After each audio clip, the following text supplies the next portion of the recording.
Before Jesus was ever nailed to the cross, his body was already breaking. The Roman scourging alone was enough to kill some men. A flagrum, multiple leather strands embedded with sharp metal and bone, was whipped across his back, shoulders, and legs. Each strike didn't just bruise, it ripped. It tore through skin, muscle, and nerves, exposing tissue, causing intense bleeding, and triggering waves of unbearable pain. By the time the soldiers were done, Jesus' flesh looked shredded, hanging in strips. His body trembled with shock. He lost so much blood that he began to experience extreme thirst, faintness, and a racing heart that was trying to keep him alive with all its might. His face was disfigured from beatings. A crown of thorns was shoved onto his head, thick, inch-long spikes piercing his scalp, one of the most vascular and sensitive areas of the body. Unbearable pan from a crown made to mock him. Then came the cross. Jesus was forced to carry the heavy beam of the cross, likely around 75 to 125 pounds, on his raw. Open. Back.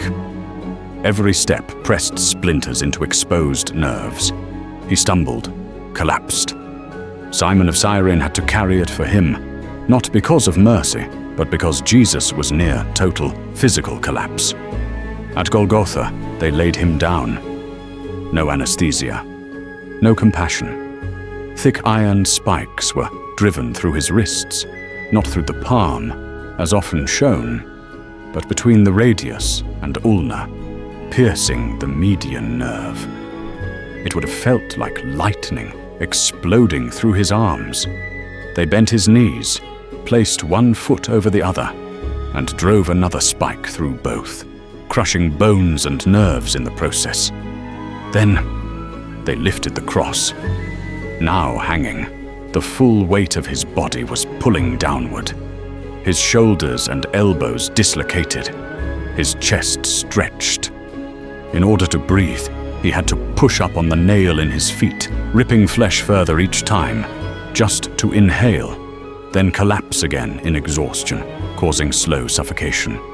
This cycle repeated for hours, every breath, agonizing, every second, torment.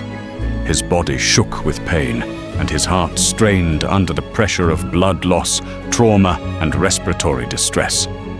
Eventually, his heart literally began to fail. When the soldier pierced his side with a spear, blood and water poured out. That detail, recorded in scripture, points to pericardial effusion, a fluid buildup around the heart, caused by extreme physical stress and death by asphyxiation or cardiac rupture. Jesus didn't just die. He suffered. He felt every whip, every nail, every breathless moment of abandonment. And he did it, willingly, for you. Type Jesus is King in the comments, because he is worthy to be praised.